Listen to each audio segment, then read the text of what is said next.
এই নতুন বছরটা আমরা যেন বেশি বেশি আল্লাহর শুকরিয়া দিয়ে নতুন বছরটাকে সমৃদ্ধ করতে পারি, বেশি বেশি যেন আল্লাহর ইবাদত করতে পারি।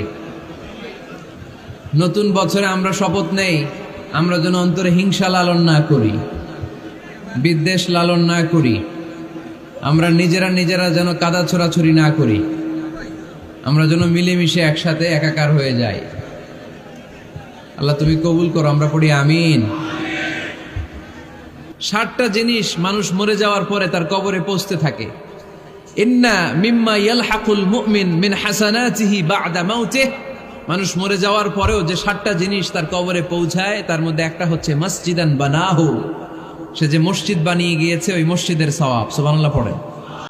আপনি টাকা দিয়ে মসজিদ বানিয়ে দিলেন, ওই মসজিদে মুসল্লিরা নামাজ পড়ে, রোজাদাররা এসে ওখানে ইফতার খায়, তাহাজ্জুদ আদায়কারীরা তাহাজ্জুদ পড়ে, তাদের সওয়াবের কমতি হবে না, কিন্তু তাদের সওয়াবের একটা পার্সেন্টেজ সওয়াব যে ব্যক্তি মসজিদ বানালো তার আমলনামায় আল্লাহ ঢুকিয়ে দেয়। সুবহানাল্লাহ বলতে পারলেন না? হে নামাজি আমার ঘরে নামাজ পড়ো আজ, দিল মে তোমার চরণ তলে হৃদয় যায় নামাজ। হে নামাজি আমার ঘরে নামাজ পড়ো আজ, দিল মে তোমার চরণ তলে হৃদয় যায় নামাজ। পড়েন আল্লাহু আকবার। কি সুন্দর লিখেছেন কাজী নজরুল ইসলাম। কাজী নজরুল ইসলাম খুব সুন্দর করে বলেছেন, মসজিদেরই পাশে আমায় কবর দিও ভাই, ঠিক কিনা? মসজিদেরই পাশে আমায় কবর দিও ভাই, যেন গোরে হতে মুয়াজ্জিনের আযান শুনতে পাই। আমার গোরের পাশে দিয়ে ভাই নামাজিরা যাবে, পবিত্র সেই পায়ের ধ্বনি এ বান্দা শুনতে পাবে।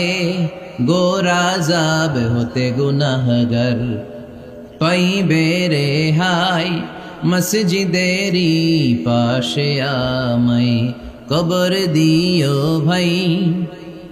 কত মানুষ নামাজি ভাই মসজিদাঙ্গিহীনাতে, আল্লাহর নামের জিকির করে লুকিয়ে গভীর রাতে। আমি তাদের সাথে ওই আল্লাহর নাম জপতে চাই, আল্লাহর নাম জপতে চাই। পড়েন সবাই, মসজিদেরই পাশে আমায় কবর দিও ভাই, যেন গোরে হতেও মুয়াজ্জিনের আযান শুনতে পাই। চিল্লায় পড়তে হবে আমিন।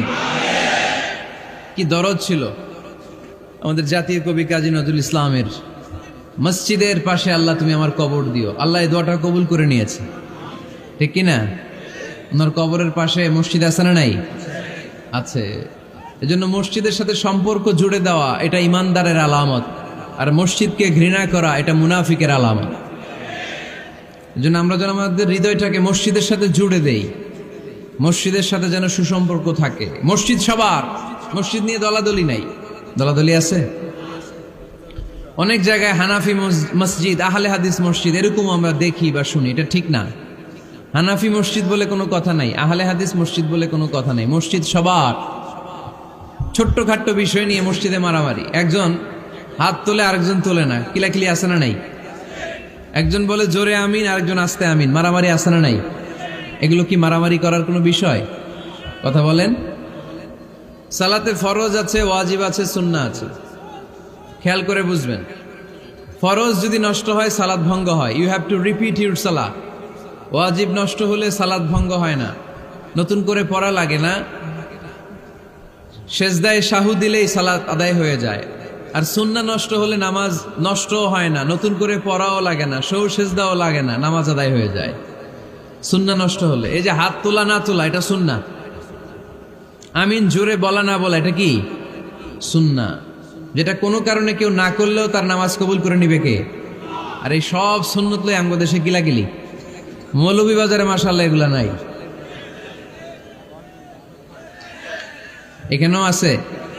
এগুলার অবসান ঘটুক, আমরা চাই কি চাই না? আর কত এই ছোটখাটো বিষয় নিয়ে আমরা এই বিভেদের প্রাচীর আর দেয়ালকে উঁচু করব আমাদের মাঝখানে? কবে আমরা ঐক্যের সিন্ডিকেট করব? কবে? আর কবে সাদা মনের মানুষ হব? কবে? আর কত? অনেক হয়েছে, আর না, এবার থামেন। বিভেদের প্রাচীরকে ভেঙে চুড়িয়ে দেন। ঐক্যের এমন সিন্ডিকেট গড়তে হবে যাতে কোনো অপশক্তি এই ঐক্যকে ভাঙতে না পারে, বানচাল করতে না পারে। চিল্লায় বলেন ঠিক কিনা? এজন্য মিউচুয়াল রেসপেক্টের দরকার, পারস্পরিক শ্রদ্ধাবোধ সব ক্ষেত্রে, রাজনীতিতে, সামাজিক অ্যাক্টিভিটিসে আমাদের আলেম ওলামাদের মধ্যে পারস্পরিক শ্রদ্ধাবোধের দরকার। মিউচুয়াল রেসপেক্ট, কেউ কাউরে রেসপেক্ট করে না। আমি যেটা বুঝছি এটাই সব, বাকি সব হারাম, এরকম বলে না অনেকে? এরকম যেন না করি। তাহলে মসজিদ সবার, মসজিদ আল্লাহর হাবিব সাল্লাল্লাহু আলাইহি ওয়াসাল্লাম খ্রিস্টানদেরকে মসজিদে ঢুকতে দিয়েছেন, আর আমরা মুসলমান ভাইয়ের জন্য মসজিদে তালা ঝুলাই দেই, আছে না নাই? আল্লাহর হাবিব সাল্লাল্লাহু আলাইহি ওয়াসাল্লাম কোথাও গেলেই প্রথমে মসজিদ বানাতেন। কি বানাতেন? মসজিদ বানাতেন। মক্কা থেকে হিজরত করে মদিনায় আসলেন, কোবায় থাকলেন কয়েক সপ্তাহ। কোবা পল্লীতে তিনি মসজিদ বানালেন, মসজিদ কোবা। ওখানে প্রতি শনিবার কেউ যদি অজু করে ওখানে যে 2 রাকাত নামাজ পড়ে, একটা কবুল উমরার সওয়াব আল্লাহ তাআলা তার আমলনামায় দিয়ে দেয়। মসজিদে কোবা বানালেন। তারপরে মদিনায় এসে মসজিদে নববী বানালেন আল্লাহর হাবিব সাল্লাল্লাহু আলাইহি ওয়াসাল্লাম, মসজিদে নববী। এটা ছিল আল্লাহ রাসূল সাল্লাল্লাহু আলাইহি ওয়াসাল্লামের বৈশিষ্ট্য। কোথাও গেলেই তিনি মসজিদ বানাতেন, মসজিদে নববী। হায় রে, এখন তো কত সুন্দর মসজিদ আমরা দেখি, আমরা যে সালাত পড়ি। আল্লাহর হাবিব সাল্লাল্লাহু আলাইহি সাল্লামের সময় মসজিদে নববী কি এরকম ছিল? কথা বলেন। ফ্লোর ছিল বালুর ফ্লোর। কিসের ফ্লোর? আমাদের মসজিদের ফ্লোর কিসের? টাইলস। আর আল্লাহ রাসূল সাল্লাল্লাহু আলাইহি ওয়াসাল্লামের মসজিদে নববীর ফ্লোর কিসের? কথা বলে না তো। আওয়াজ করে উত্তর দেন না কেন? কষ্ট হচ্ছে? দুপুরে খাইছেন না সবাই? কেন খান নাই কেন? রোজা রাখছিলেন? হ্যাঁ, ফজর বাদে আইছি। আচ্ছা ঠিক আছে, ঠিক আছে। আচ্ছা আচ্ছা, সাউন্ড নাই, কথা শোনা যায় না? তো এটা শুনলা কেমনে? জিজ্ঞেস করলাম কথা শোনা যায় না, কয় না। তো এটা শুনলা কি করে? মানে অল্প শোনা যায়, তাই তো? একটু পরে আমার বিদায় ঘন্টা বাজবে, আমি চলে যাব। তোমরা ডিস্টার্ব করতে করতে আমার সময় শেষ। তোমরা ডিস্টার্ব করলে তোমাদের লস। আমি আমার টাইমের 1 মিনিটে বেশি যেতে পারবো না, কারণ এখানে আসরের সালাতের আজান শুরু হয়ে যাবে, এরপরে কোনো কথা নেই। আর বক্তব্য লম্বা করা এটা বেদাত। এই বেদাতকে আমি সুন্নাতের মধ্যে আনতে চাচ্ছি। একটা সময়ে একেবারে কমায় নিয়ে আসবো। এত প্রোগ্রামও আমি করতে চাই না। আমি ঘোষণা দিয়েছি আগামী বছরে সারা বাংলাদেশে আমার প্রোগ্রাম হবে 50টা। কয়টা? 50টা। এরপরের বছর 30টা, এরপরের বছর 20টা। বিভাগীয় প্রোগ্রাম করলেই চলবে আমার। এক এক বিভাগে যে 2 দিন 3 দিন খালাস। এত দরকার নেই, এত লম্বা চূড়ার বক্তব্যের দরকার নেই। আধা ঘন্টা চুপ করে শুনেন, কয়েকটা মেসেজ ড্রপ করি, take it with you to your home, then practice and apply in the society. নিয়ে যান, আমল করেন, সমাজে কাজে লাগান। সমাজটা আলোকিত করে দিবে কে? খুতাবুকুম তাবিলা সালাওয়াতুকুম কাসীরা। আল্লাহর হাবিব সাল্লাল্লাহু আলাইহি ওয়াসাল্লাম বললেন, কিয়ামতের একটা আলামত, কিয়ামতের আগে তোমাদের বক্তব্য হয়ে যাবে লম্বা, সালাত হয়ে যাবে খাটো। সালাতের পরে তাসবিহ পড়তে চায় না লোকজন, ব্যস্ত, মহা ব্যস্ত, সুপার বিজি। কোত্থেকে আসলে এই ব্যস্ততা? আপনি রবের সাথে মুনাজাত, না যাই ইউনাজি মুনাজাত, আপনার রবের সাথে একাকে নীরবে কথা বলতে মনে চায় না আপনার? এত তাড়াহুড়ো কিসের? ধীর স্থির হন, একটু স্থির হন, একটু মনোদৈহিক প্রশান্তি অর্জনের চেষ্টা করেন। সব সময় ব্যস্ত, ধাক্কাধাক্কি, উচ্ছৃঙ্খলা, এগুলো আমাদেরকে শেষ করে দিয়েছে। এজন্য লম্বা চোরা বক্তব্য ঠিক না। বক্তব্য শুনতে আমাদের ভালো লাগে, আমল করতে ভালো লাগে না। বক্তব্যটা শেষেই সিগারেট ধরায়, আছে না নাই? মাহফিল শেষেই বিড়ি ধরায়, কয় চমৎকার ওয়াজ করছে হুজুরে।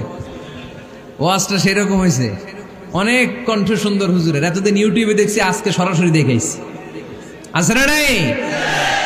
তো কি লাভ হয়েছে? লাভটা হয়েছে কি? এই যে মাহফিল শেষে বিড়িটা ধরাইলেন আর গেলেন, কোনো লাভ হয় নাই। এগুলো থেকে বেরিয়ে আসতে হবে। বছরের পর বছর আমাদেরকে শিখানো হয়েছে একভাবে, কেউ এই পরিবর্তনের আওয়াজ তোলে নাই। আওয়াজ আপনাকে তুলতে হবে। আওয়াজ তোলার জন্য এত মানুষ লাগে না, আপনি একাই যথেষ্ট। আপনি দাঁড়ান না সামনে, দেখবেন আপনার সামনে কেউ টিকে থাকতে পারবে না, ঠিক কিনা? কিন্তু আপনার শক্ত সিদ্ধান্ত লাগবে, পরিবর্তনের জন্য শক্ত মানসিকতা লাগবে যে আমি পরিবর্তন করতে চাই। We have to change. যুগ জামানা পাল্টে দিতে চাই না অনেকজন, এক মানুষই আনতে পারে জাতির জাগরণ। এক মানুষই বিপদকালে বাঁচায় কাফেলায়, ক্ষুদ্র ডিঙ্গি বাঁচায় জাহাজ অসীম দরিয়ায়। এজন্য আপনার শক্ত সিদ্ধান্ত পারে আপনার মৌলভীবাজারটাকে দেশের শ্রেষ্ঠ জেলা, শ্রেষ্ঠ থানা হিসেবে আল্লাহর কাছে কবুল করতে, ঠিক কিনা? এজন্য লম্বা চূড়া আলোচনা ঠিক না, ছোটখাটো অল্প কয়েকটা মেসেজ নিয়ে যেতে পারলেই that's enough. One of the minor sign before the day of judgment, your Islamic lectures will be very longer and your salah 5 times a day will be shorter. কিয়ামতের আগে বক্তব্য লম্বা, নামাজ খাটো, তাসবিহ পড়ে না, ব্যস্ত, মহাব্যস্ত। এই মহাব্যস্ততা ছাড়েন, কোরআন সুন্নাহর দিকে ফিরে আসেন। বরকত দিবে কে? বিশ্বনবীর মসজিদে নববীর ফ্লোর বালুর ফ্লোর ছিল, আমাদের ফ্লোর টাইলস। আল্লাহর হাবিব সাল্লাল্লাহু আলাইহি ওয়াসাল্লামের মসজিদে বালি নিচে, এই বালিতে নামাজ পড়তেন। বৃষ্টি হলে কাদামাটি হয়ে যেত, কাদামাটিতেই সেজদা করতেন। সেজদা করলে কাদার মাটি আল্লাহর হাবিব সাল্লাল্লাহু আলাইহি ওয়াসাল্লামের নাকে আর কপালে লেগে যেত। তিনি সালাম ফিরিয়ে সাহাবাদের দিকে মুখ ফিরিয়ে বসলে দেখতেন প্রতিটা সাহাবীর নাকে আর কপালে কাদার মাটি মিশে আছে। তার মানে প্রিয় নবী সাল্লাল্লাহু আলাইহি ওয়াসাল্লামের মসজিদে নববী ছিল কাঁচা, কিন্তু মুসল্লি ছিল পাকা। আমাদের মসজিদগুলা হয়েছে পাকা, কিন্তু মুসল্লি কাঁচা, ঠিক কিনা? ফজরের সালাতে মানুষ নাই। ইমাম সাহেব আছেন কে কে এলাকায়? দেখি ইমাম, মসজিদের ইমাম, মাশাআল্লাহ। আপনাদের এইখানে ওই মসজিদে ফজরের নামাজে কয় কাতার হয়? 5 জন 6 জন? কেনে এত কম? কেনে? হ্যাঁ, আসে না, আসতে চায় না লোকজন। তো এই যে 5-6 জন ফজরের সালাতে, কল্পনা করতে পারেন ফজরের সালাতে এত কম লোক? ফজরের জামাতে লোক যায় না, এটা একটা মহামারী। যেদিন ফজরের জামাতের দৃশ্য আর জুমার নামাজের দৃশ্য একরকম হয়ে যাবে, ওই দিনই বাংলাদেশে ইসলাম কায়েম হয়ে যাবে। এখন স্লোগান তোলে বিপ্লব বিপ্লব, ইসলামে বিপ্লব। আর ফজরের সময় আমি কম্বলের ভিতরে, আছে না নাই? কোনো বিপ্লব হবে না। ফজরের নামাজ জামাতে পড়ুন, সকালটারে বরকতময় করে দিবে কে? আল্লাহর হাবিব সাল্লাল্লাহু আলাইহি ওয়াসাল্লামের মসজিদ ছিল সবার জন্য উন্মুক্ত, এখানে সবাই আসতে পারত। এজন্য মসজিদ হবে সবার। আমরা মসজিদের আবাদকারী হতে চাই। এজন্য রাব্বুল আলামিন বলেন, ইন্নামা ইয়া'মুরু মাসাজিদাল্লাহি মান আমানা বিল্লাহি ওয়াল ইয়াউমিল আখির وأقام الصلاة وآتى الزكاة ولم يخش إلا الله فعسى أولئك أن يكونوا من المهتدين سبحان الله পড়েন। রব্বুল আলামিন বললেন মসজিদের আবাদকারী হবে তারা যারা আল্লাহর প্রতি ঈমান আনে, আখিরাতের প্রতি ঈমান আনে, যারা সালাত কায়েম করে, যারা যাকাত আদায় করে, যারা দুনিয়ার কাউকে ভয় পায় না, ভয় পায় একজনকে, চিল্লায় বলেন তিনি কে? যাদের হৃদয়ে আছে আল্লাহর ভয়, তারা কবু পথ ভুলে যায় না। আল্লাহর প্রেম ছাড়া এই দুনিয়া কারো কাছে কোনো কিছু চায় না, ঠিক কিনা? তাহলে যারা মসজিদের আবাদকারী, এরা ভয় পায় একজনকে, চিল্লায় বলেন তিনি কে? মসজিদের আবাদকারীদের প্রথম গুণ, তারা আল্লাহ বিশ্বাস করে, তারা আখিরাতে বিশ্বাস করে, তারা সালাত কায়েম করে, তারা যাকাত আদায় করে, তারা আল্লাহ ছাড়া পৃথিবীর কাউরে ভয় পায় না। আল্লাহ বলেন ফাআসা উলাইকা আইয়াকুনু মিনাল মুহতাদিন, আশা করা যায় তারাই হলো হেদায়েতের রাস্তার উপরে আছে, ঠিক কি না? তারাই মসজিদের আবাদকারী, যারা মসজিদে যায়, সালাত আদায় করে। এখন মসজিদের আবাদকারী আপনি হতে চান, আপনি মসজিদে যান না, আপনি আবাদকারী হতে পারবেন? মসজিদের অনেক সভাপতি আছে, মসজিদে যায় না, আছে না নাই? মৌলভীবাজারে এই সমস্যা বোধহয় নাই। মসজিদের সেক্রেটারি মসজিদে যায় না, আছে না নাই? তাহলে হইলো, এটা হইলো, এটা মেনে নেওয়া যায়? এজন্য সভাপতি সাহেবরা, আপনি কষ্ট করে মসজিদ বানিয়েছেন, মসজিদে যাবেন। সভাপতি সাহেব আপনি মসজিদে যাবেন, সেক্রেটারি সাহেব আপনি মসজিদে যাবেন, তাহলে আপনি সঠিক মসজিদের আবাদকারী হবেন, ঠিক কিনা? আমরা মসজিদের আবাদকারী হতে চাই, ইনশাআল্লাহ পড়েন। উমরানুল মাসাজিদ, মসজিদের আবাদ কি করে করতে হয়?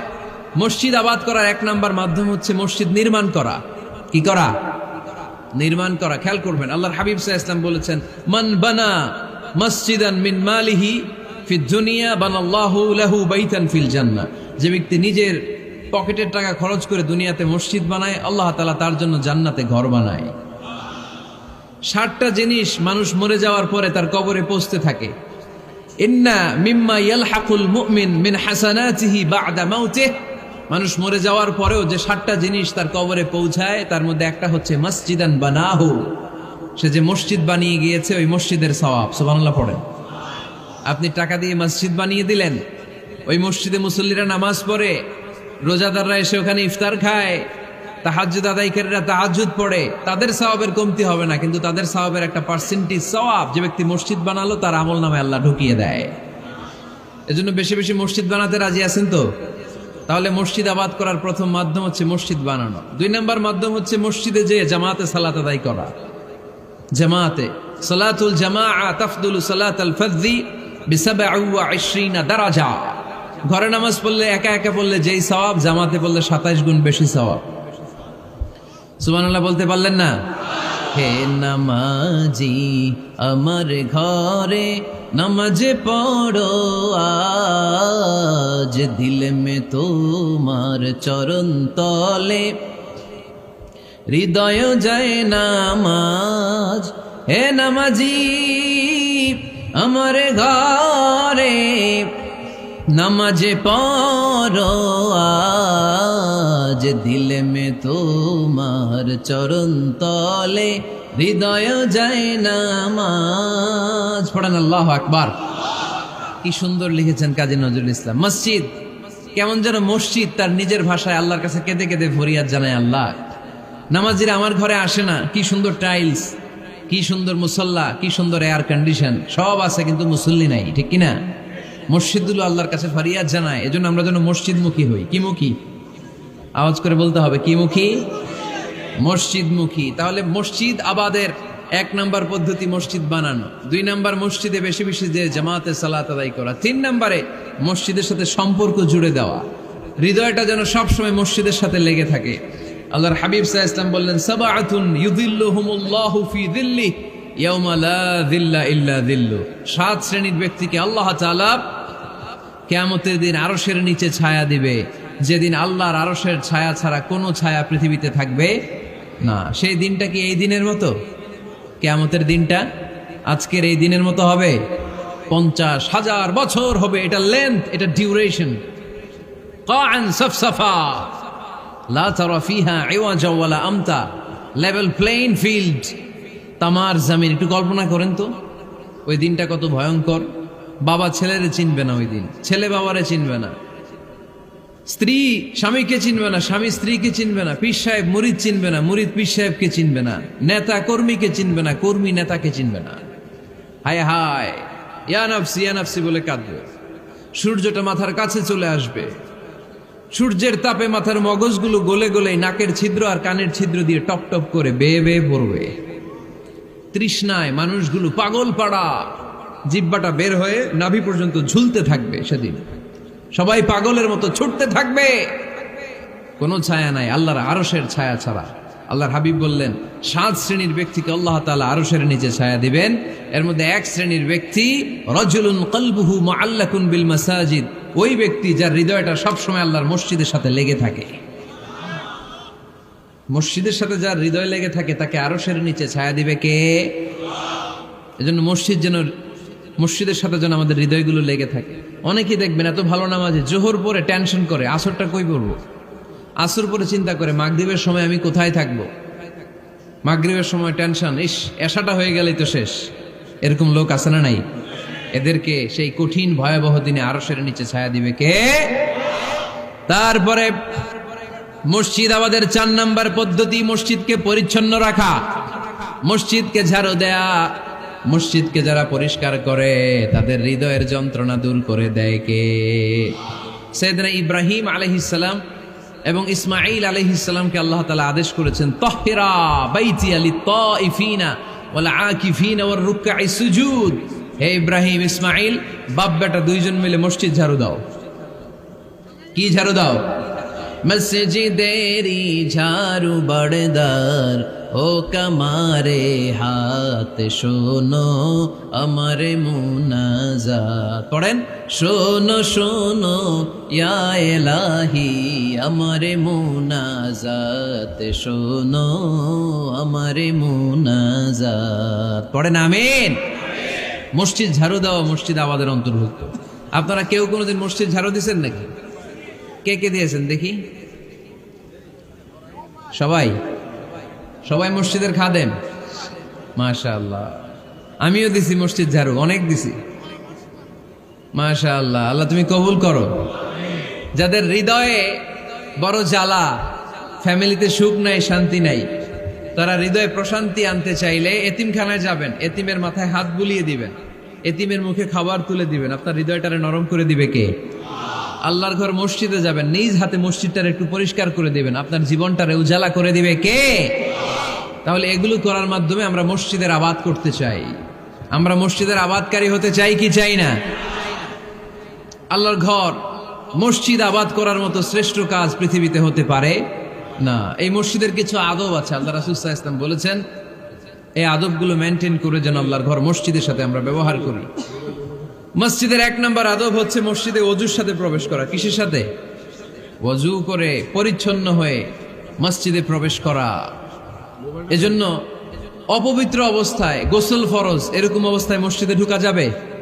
কথা বলেন, ঢোকা যায়? যেই নারীদের মাসিক চলতেছে, মেনস্ট্রুয়েশনাল পিরিয়ড চলতেছে, ওই নারীদের পক্ষে মসজিদে ঢোকা জায়েজ আছে? নাই। তাহলে এটা হলো 1 নম্বর আদব। মসজিদে ঢোকার সময় কি করে ঢুকবো? ওযু করে। আওয়াজ করে বলেন, কি করে ঢুকবো? ওযু করে। 2 নম্বর আদব হচ্ছে মসজিদে যাওয়ার সময় সবচেয়ে ভালো জামাটা পরে যাব, সবচেয়ে ভালো পাঞ্জাবিটা পরে যাব। জান তো আপনারা? না সবচেয়ে সিরাটা পরে যান? হ্যাঁ, অনেকের নামাজের জন্য একটা পুরান জামা আছে, সিরা পাড়া, এদিকে হাত উঠাইলে দিতে দেখা যায়, আছে না নাই? সবচেয়ে সিরা পাড়াটা রাখে নামাজের জন্য, কপাল পোড়া। আর সুন্নাতে খাতনার অনুষ্ঠানে গেলে মাশাআল্লাহ লেহেঙ্গা গায়ে দেওয়া যায়, আছে না নাই? না, আপনি ইবাদতের জন্য সবচেয়ে সুন্দর জামাটা রাখবেন। এজন্য রাব্বুল আলামিন বলেন, ইয়া বানি আদম খুযু জিনাতাকুম ইনদা কুল্লি মসজিদ। ও বনি আদম, তুমি যখন আল্লাহর ঘর মসজিদে ঢুকবা, ও বনি আদম, তুমি যখন নামাজের মুসল্লায় দাঁড়াবা, তোমার সবচাইতে দামি, সবচাইতে সুন্দর জামাটা গায়ে দিয়ে তুমি নামাজে দাঁড়াও। ঠিক কি না? তাহলে এখন মসজিদে যাওয়ার সময় কি গায়ে দিয়ে যাবেন বলেন? খিতা করবাইন? হ্যাঁ, মাশাআল্লাহ। হ্যাঁ, সবচেয়ে ভালো কাপড়টা আয়রন করে পারফিউম মেখে তারপরে আমরা যাব। রাজি আছেন তো? 3 নম্বর আদব হচ্ছে মসজিদে ঢোকার সময় বাম পা দিয়ে ঢুকতে হয়।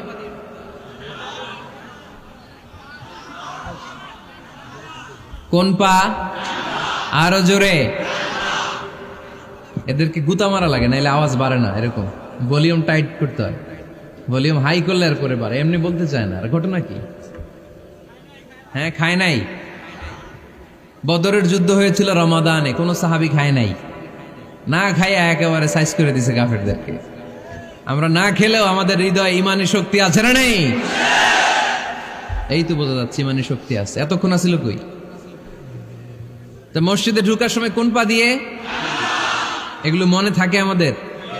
ভুলা যাই আমরা, খেয়াল থাকে না তো এগুলা? এত কিছু মনের মধ্যে রাখলে এগুলো মনে থাকবে কেমনে? মসজিদে ঢোকার সময় কোন পা? আরো জোরে। বেরোয়ার সময় কোন পা? মনে থাকবে?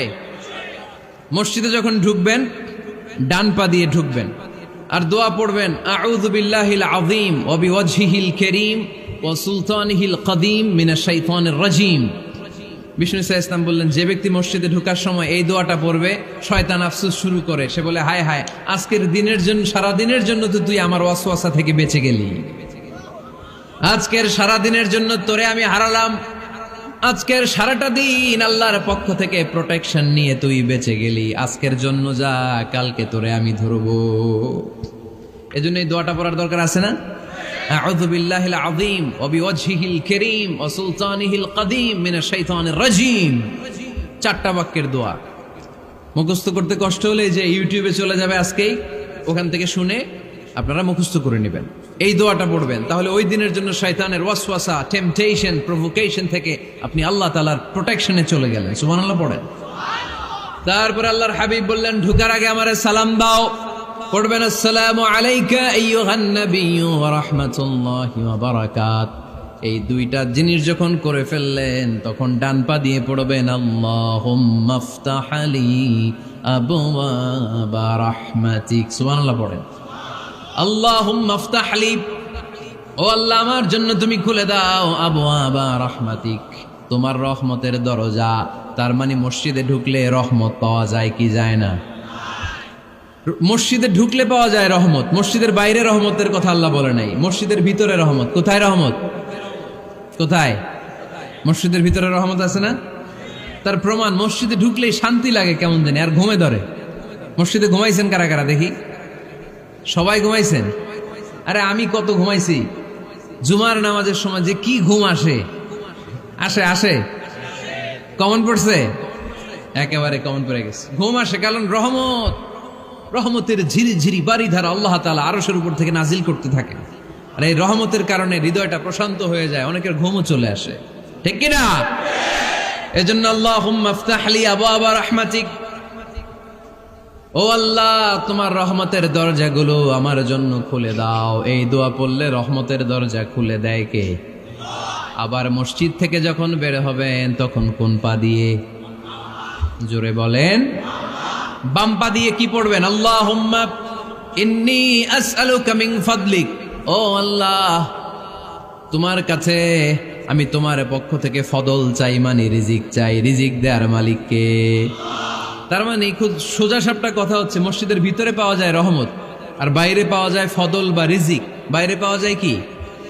রিজিক। মসজিদের ভিতরে রিজিক আছে। তার মানে সারাদিন মসজিদে বসে থাকলে রিজিক মিলবে? নামাজের সময় নামাজ পড়তে হবে, কাজের সময় কাজ করতে হবে। এটাই হচ্ছে ইসলামের বিধান। নামাজের সময় নামাজ, কাজের সময়। আমি প্রশ্ন করবো, আওয়াজ করে উত্তর দেন। নামাজের সময়, কাজের সময়, নামাজের সময়, কাজের সময়। এটা মনে থাকবে। এজন্য আল্লাহ বললেন, ফাইদা কুদিয়াতিস সালাতু ফান্তাশিরু ফিল আরদি ওয়াবতাগু মিন ফাদলিল্লাহ। যখন তোমাদের সালাত শেষ হয়ে যায়, আল্লাহর রিজিক অন্বেষণের জন্য আল্লাহর জমিনে তোমরা ছড়িয়ে যাও। নামাজের সময় আসবেন, নামাজ শেষ বের হয়ে যান। ফান্তাশিরু ফিল আরদ, জমিনে ছড়িয়ে পড়ো। নামাজ শেষ, চেয়ারম্যান সাহেব চলে যাবে ইউনিয়ন পরিষদের ভেতরে, ছাত্ররা চলে যাবে হাই স্কুলে, মেম্বার অব দ্য পার্লামেন্ট চলে যাবে সংসদে, সেনাবাহিনীর লোকেরা চলে যাবে ক্যান্টনমেন্টে, ব্যবসায়ীরা চলে যাবে তাদের বাজারে, সিএনজি ওয়ালারা সিএনজি নিয়ে ব্যবসা শুরু করবে, রাস্তায় নেমে যাবে। চিল্লায় বলেন ঠিক কিনা? এটাই ইসলামের বিধান। নামাজের সময় নামাজ, কাজের সময়। আচ্ছা, তাহলে প্রথম সুন্নাত পেলাম, পবিত্র হয়ে ঢুকবো, ভালো জামা পরে ঢুকবো। 2 নাম্বার। 3 নাম্বার, ঢোকার সময় কোন পা? বের হওয়ার সময়। 4 নাম্বার, মসজিদে ঢুকেই 2 রাকাত। মসজিদে ঢুকে কয় রাকাত পড়েন আপনারা? তাহিয়াতুল মসজিদ। মসজিদে আপনি ওয়েলকাম জানাবেন, ঢুকেই 2 রাকাত পড়বেন, ওযু করলেই 2 রাকাত। আল্লাহর হাবিব সাল্লাল্লাহু আলাইহি ওয়াসাল্লাম মসজিদে নববীতে জুমার খুতবা দিচ্ছেন। খুতবা চলাকালীন সময়ে এক সাহাবী এসে মসজিদের মধ্যে বসে পড়লেন। আল্লাহর হাবিব সাল্লাল্লাহু আলাইহি ওয়াসাল্লাম সাহাবীরে বললেন, দাঁড়াও। সাহাবী দাঁড়ালেন। আল্লাহর নবী জিজ্ঞেস করলেন, কেন বসে বললা? 2 রাকাত পড়ছো নাকি? সাহাবী বলে, পড়ি নাই। বিশ্বনবী বললেন, তাহলে তাড়াতাড়ি 2 রাকাত নামাজ পড়ে বসে যাও। সুবহানাল্লাহ পড়েন। 2 রাকাত পড়ো নাই তো পড়ো, দাঁড়াও, তারপরে বসো। দেখেন, খুতবা চলাকালীন সময়ে আমাদের খতিবরা কখনো খুতবা থামায়? কথা বুঝেন নাই? জুমার খুতবা আপনারা শুনেন না? খুতবা চলতেছে, ওই মুহূর্তে ইমাম সাহেবরা কখনো খুতবা থামায়? মাঝখানে কোনো ঝামেলা হলে থামায় না। প্রথম খুতবা শেষ, বসে, তারপরে দ্বিতীয় খুতবা। খুতবার মাঝখানে কোনো থামাথামি নাই। কিন্তু আল্লাহর হাবিব সাল্লাল্লাহু আলাইহি সাল্লাম কেমন খতিব ছিলেন দেখেন। আল্লাহর হাবিব সাল্লাল্লাহু আলাইহি সাল্লামের খুতবা দেওয়ার স্টাইল এন্ড অ্যাটিটিউড এবং আমাদের খুতবা দেওয়ার স্টাইল এন্ড অ্যাটিটিউড আল্লাহ রাসূল সাল্লাল্লাহু আলাইহি ওয়াসাল্লামেরটা কত প্রাণবন্ত ছিল। আল্লাহ রাসূল সাল্লাল্লাহু আলাইহি ওয়াসাল্লাম সোসাইটি ওরিয়েন্টেড একজন পার্সোনালিটি ছিলেন, সমাজের মানুষ কেন্দ্রিক, খুব সামাজিক ছিলেন আল্লাহ রাসূল সাল্লাল্লাহু আলাইহি ওয়াসাল্লাম। তিনি দেখলেন একজন বসে পড়ছে, উনি খুতবা থামায় দিলেন, জুমার খুতবা থামায় বললেন, এই নামাজ পড়ছো না, পড়ো 2 রাকাত পড়ো। আবার খুতবা শুরু করলেন, সুবহানাল্লাহ পড়বেন না? একবার তিনি খুতবা দিচ্ছেন, দেখলেন আল্লাহ রাসূল সাল্লাল্লাহু আলাইহি ওয়াসাল্লামের 2 জন নাতি হাসান আর হুসাইন রাদিয়াল্লাহু তাআলা আনহুমা, ছোট্ট মানুষ, কাতারের ভিতরে ঢুকে কোন সাহাবী টুপি টান দেয়, কারো পাগড়ি ধরে টান দেয়, একজন এদিকে দৌড় দেয়, আরেকজন ওদিকে দৌড় দেয়, মসজিদে একটা ডিস্টার্ব হচ্ছে। আল্লাহর হাবিব সাল্লাল্লাহু আলাইহি ওয়াসাল্লাম খুতবা থামিয়ে দিলেন, মিম্বার থেকে নেমে আসলেন, 2 নাতিকে 2 হাতে ধরলেন, ধরে আস্তে করে জান্নাতের এই 2 সর্দারকে নিয়ে মিম্বারের উপরে দাঁড়ালেন, এই হাতে এই নাতি, ওই হাতে আরেক নাতি। এরপর দাঁড়িয়ে দাঁড়িয়ে তিনি বাকি খুতবা দিলেন, পড়েন সুবহানাল্লাহ। কত প্রাণবন্ত খুতবা! উনিও খুতবা দিতেন, আমরাও খুতবা দেই। আল্লাহর হাবিব সাল্লাল্লাহু আলাইহি ওয়াসাল্লাম খুতবা দিচ্ছেন, এক সাহাবী এসে বলল, ইয়া রাসূলুল্লাহ, মদিনায় দুর্ভিক্ষ, বৃষ্টি নাই, আপনি বৃষ্টির দোয়া করেন। রাসূল সাল্লাল্লাহু আলাইহি ওয়াসাল্লাম খুতবা থামায় দিলেন, থামায় দিয়ে দোয়া শুরু করলেন, আল্লাহুম্মা আসকিনা গাইসান মুগীসান মারিআন মুরিআন নাফিআন গায়রা দার আজিলান গায়রা আজিল। আল্লাহ উপকারে বৃষ্টি দেন, যে বৃষ্টিতে আমাদের ফসল জন্মাবে, সবুজ ঘাস লতা পাতা জন্মাবে, আমাদের গবাদি পশুর রিজিক বাড়বে, এরকম উপকারী বৃষ্টি আমাদেরকে দিয়ে মদিনাটারে ধন্য করে দেন। বৃষ্টি শুরু হলো, জুমাবার বৃষ্টি, শনি রবি সোম মঙ্গল বুধ বৃহস্পতি শুক্র, টানা 7 দিন বৃষ্টি। এবার বৃষ্টির চোটে মদিনায় বন্যা হয়ে গেছে। এতদিনে দুর্ভিক্ষ, এতদিনে কি, এখন বৃষ্টির বরকতে দোয়া করছে, বৃষ্টিতে এবার বন্যা। যেই সাহাবী বৃষ্টির জন্য দোয়া করতে বলেছিলেন, পরের জুমাবারের খুতবার সময় এসে ওই সাহাবী বলেন, ইয়া রাসূলুল্লাহ, আবার খুতবার মাঝখানে, ইয়া রাসূলুল্লাহ, আর বৃষ্টির দরকার নাই, আর দরকার নেই, এবার বৃষ্টি বন্ধের দোয়া করেন। আল্লাহর হাবিব সাল্লাল্লাহু আলাইহি ওয়াসাল্লাম খুতবা থামিয়ে আবার বন্ধের দোয়া, আল্লাহুম্মা হাওয়ালাইনা ওয়ালা আলাইনা, হে আল্লাহ আমাদের চারিদিকে দেন, মদিনাতে আর বৃষ্টির দরকার নাই। চিল্লায় পড়েন সুবহানাল্লাহ। এজন্য খতিব হবে এরকম প্রাণবন্ত খতিব। সমাজে কি চলে, কি ক্রাইসিস, কি সংকট, ইয়াংরা কোন সমস্যায় ভোগে, আমাদের রাজনৈতিক অঙ্গনে কি সমস্যা, আমাদের অর্থনৈতিক অঙ্গনে কি সমস্যা, আমাদের সামাজিক অঙ্গনে কি সমস্যা, আমাদের পরিবারগুলোর ভেতরে কি ঝামেলা, প্রত্যেকটা কথা মসজিদের মিম্বার থেকে আসার দরকার আছে না নাই? আল্লাহর হাবিব সাল্লাল্লাহু আলাইহি ওয়াসাল্লাম এভাবেই সমাজকে ঠিক করে দিতেন। 2 রাকাত মসজিদে ঢুকে আজকে থেকে আমরা পড়ব। মসজিদে ঢুকলেই কয় রাকাত মনে থাকবে না ভুলে যাবেন? তারপরে আল্লাহর হাবিব সাল্লাল্লাহু আলাইহি ওয়াসাল্লাম বলেছেন, খবরদার কবরের উপর মসজিদ বানিও না। কবরস্থান একদিকে, মসজিদ আর একদিকে, কিন্তু বাংলাদেশে মসজিদের সাথে কবর মিলানো আছে না নাই? ছোট্ট একটা মসজিদ, কিন্তু এত বড় বাবার কবর আছে না নাই? এগুলো করবেন না আপনি। আগে হবে মসজিদ, পরে কবরস্থান। যেমন মসজিদে নববী হয়েছে আগে, তারপরে বিশ্বনবীর কবর এখানে আছে না নাই? মসজিদে নববী প্রতিষ্ঠিত হয়েছে আগে, পরে বাকি কবরস্থান আছে না নাই? কিন্তু কোন আল্লাহর ওলির কবরস্থানের উপরে যদি মসজিদ বানান, তার উপর লানাত দিয়েছে কে? লাআনা রাসূলুল্লাহ আলাল ইয়াহুদ ওয়ান নাসারা ইত্তাখাযু কুবুর আমবিয়াইহিম মাসাজিদা। আল্লাহর রাসূলের লানত ইহুদি নাসারাদের উপর, কারণ ইহুদি আর নাসারাদের একটা খাসলাত, একটা বৈশিষ্ট্য ছিল, তারা তাদের নবীদের কবরের উপরে মসজিদ বানায় ফেলতো। এটা করা যাবে? এজন্য এলাকায় এলাকায় এই ঝামেলা, কবর আর মসজিদ হবে আলাদা। আবার মসজিদের কেবলার দিকে যেন কবরস্থান না হয়, তাহলে শিরক হওয়ার সম্ভাবনা আছে না নাই? খুব সাবধান, আল্লাহ সব মাফ করে কিন্তু শিরক মাফ করে না, ঠিক কিনা? শিরক হচ্ছে মহাপাপ, সব পাপের বাপ। এজন্য আমরা সব করলেও শিরকের গুনাহ মুসলমান কখনো করতে পারে। এরপর আল্লাহর হাবিব বললেন, মসজিদকে পরিষ্কার পরিচ্ছন্ন রাখো, এটাও মসজিদের আদাব। মসজিদে আতর লাগিয়ে দেন, বাখুর জ্বালিয়ে দেন।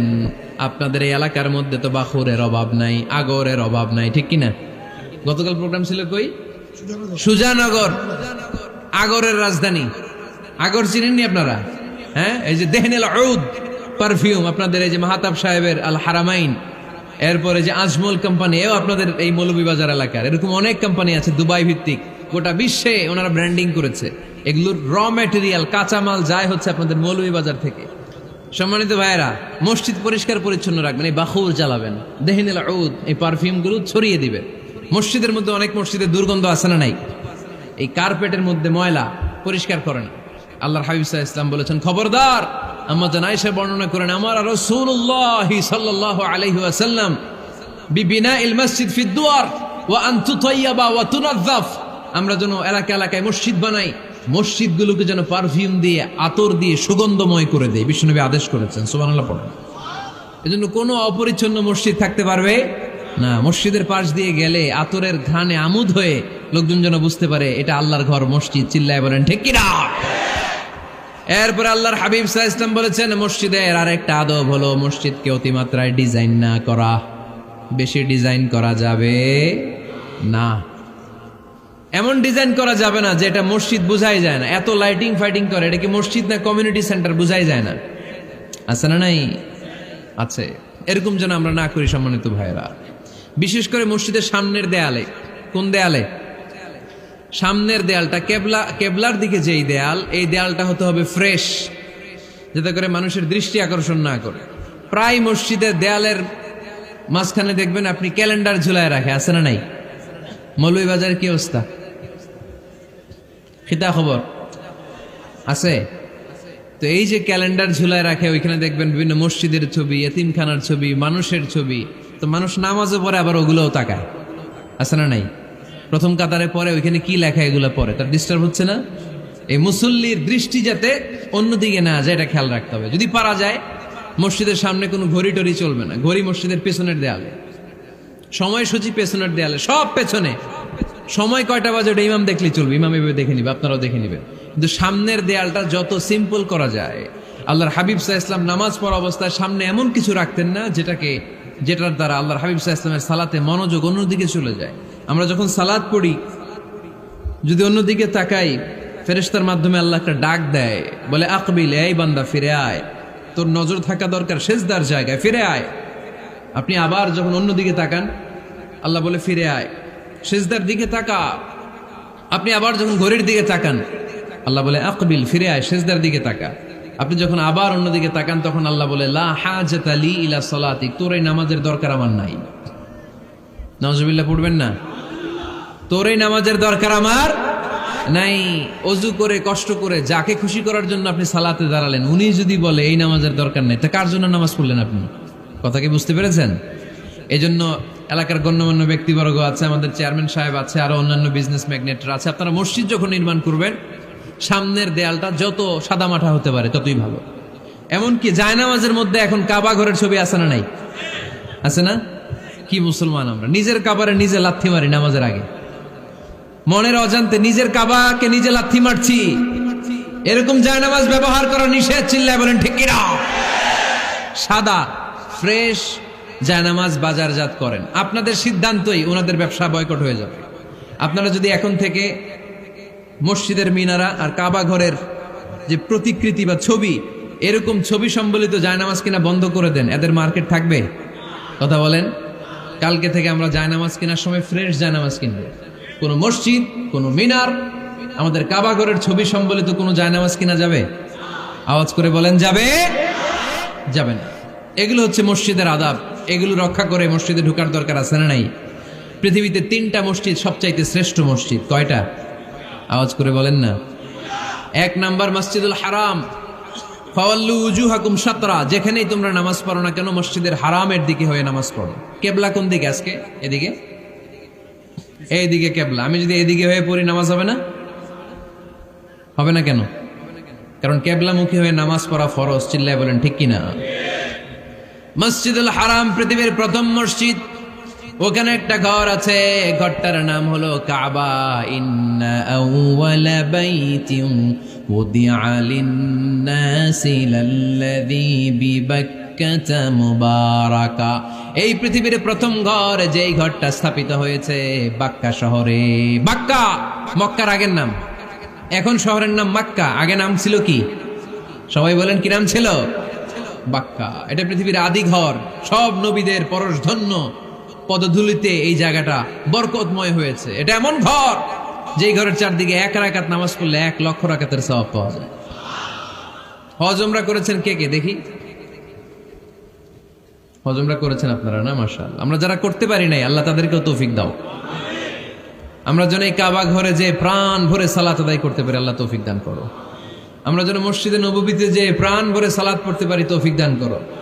আল্লাহর হাবিব সাল্লাল্লাহু আলাইহি ইসলামের কবরের সামনে দাঁড়িয়ে যেন আমরা প্রাণ খুলে মন প্রাণ উজাড় করে বিশ্বনবী সাল্লাল্লাহু আলাইহি ইসলামকে সালাম দিতে পারি। আল্লাহ তৌফিক দান করো। এই কাবা ঘরকে কেন্দ্র করে প্রতিদিন 100টা রহমত নাজিল হয়। আওয়াজ করে বলেন কয়টা?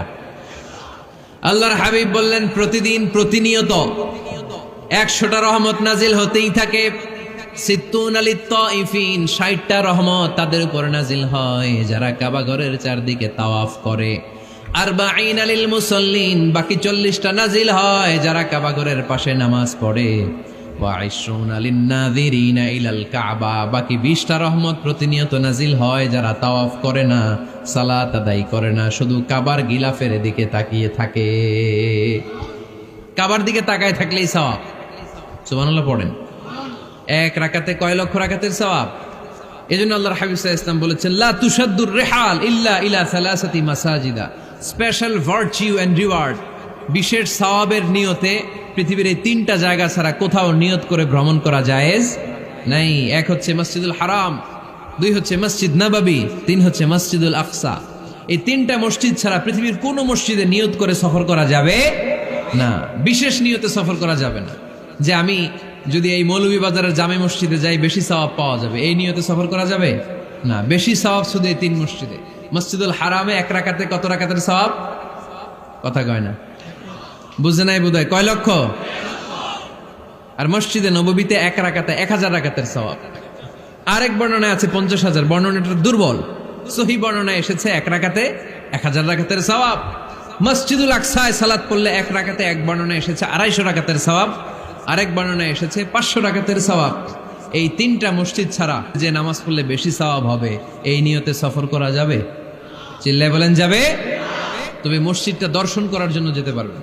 মসজিদটা দেখতে কেমন, এটার ক্যালিওগ্রাফিক্যাল ডিজাইন কেমন, এটার আর্কিটেকচারাল ডিজাইন কেমন, এটার দৃষ্টিনন্দন সৌন্দর্য কেমন, মসজিদটা দেখতে কেমন, দেখতে যেতে পারবেন। কিন্তু বিশেষ সওয়াব রিওয়ার্ড এই 3টা মসজিদ ছাড়া অন্য কোনো মসজিদের জন্য হবে না। এই মসজিদ হচ্ছে আমাদের সামাজিক ঐক্যের কেন্দ্রবিন্দু, এটা হচ্ছে আমাদের কমিউনিটি সেন্টার।